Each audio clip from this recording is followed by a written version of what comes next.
here with my guest, Eddie Gray, today. Eddie is a former client of How to License Your Music. He's taken, I think, all of our courses at this point. But I want to start by asking you guys a question. Have you ever in your adult lives looked in the mirror and asked yourself, why am I not further with my music career? Do you have moments of frustration where you wish you were further along, but you're not, and you don't quite know why? I know that I've had those moments. I've had, before I got into licensing, I played in bands for close to a decade, 3 or 4 different bands. We would start to have a little bit of success, and then we would break up. It was back to the drawing board, so to speak. I'd get another band together. That went on for literally a decade before I discovered licensing. And I know Eddie had a similar sort of epiphany with licensing. He came to us about 4 years ago, 4 or 5 years ago. Since then, he has gone on to, he's now the head composer for the show Born This Way on A&E. He's had over 10,000 placements, and he's totally crushing it. And I'm excited to speak with you again, Eddie. Hey man, a pleasure. Thank you for having me. Absolutely.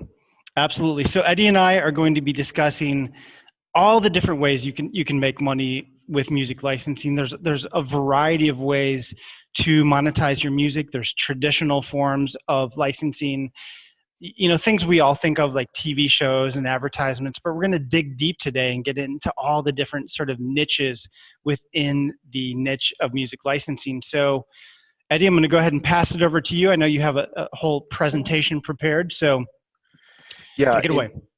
Other companies, they sell, just leads, or they'll sell program or educational resources. The one thing I love about How to License Your Music, when I was a client and now that I'm, a content creator, is that it provides a system.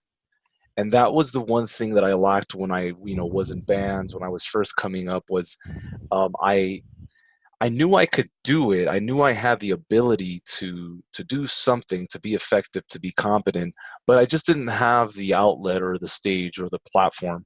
And so I'm very excited to be here today because we are starting up the 180-day music licensing challenge, and this is the challenge that helped me get to where I am now.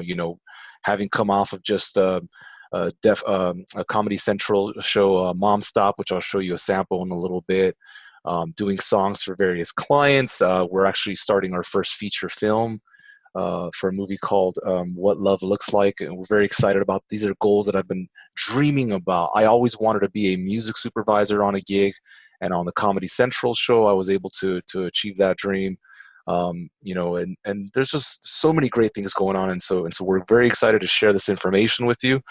My recommendation, just right from the outset, is to make unrealistic goals. Because part of the problem is, when I talk to people that are up and coming, is they set a goal. For example, I want to organize my music library, or I want to get one placement, and they set the bar so low that when they hit it, it's such a letdown because there was a lot more that they were capable of, but because they didn't reach for the moon, they just settled for whatever was in front of them. So my recommendation, before you guys start any new adventure, or if you want to start the 180-day music licensing challenge like I once did, is that you make an unrealistic goal and you say something like, I'm going to do this challenge, and when I do it, I'm going to meet one music supervisor, I'm going to sell 10 songs, and I'm going to get 300 placements. I know that may sound crazy to some of you who are beginners, but to those of you who are seasoned, and to those of you that have been doing this for a little while, it's completely realistic. It's really just a numbers game. It's really not that complicated. If you throw out 500 emails, out of those 500, you're going to get, let's say, 200 responses. Out of those 200, you'll get a couple of rejections. And then out of those, let's say 100 people accepted you, 50 will actually be effective. But it took the 500 to actually make some money and create a living for yourself, for your family, out of the 500 emails. So make unrealistic goals. That's my number one. I hope you enjoyed this video. If you did, please subscribe to my YouTube channel below.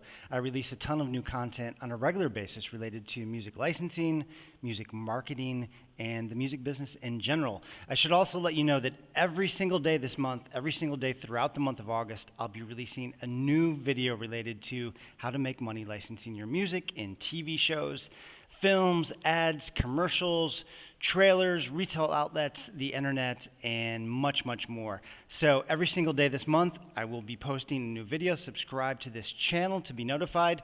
I should also let you know that the 365-day music licensing challenge is starting the 1st of September. So if you want to take consistent action every single day for an entire year towards licensing your music in TV shows, films, ads, and more, be sure to register for the 365-day music licensing challenge between now and August 31st. There is a link for more information below this video. I'll see you tomorrow in the next video. Have a great day.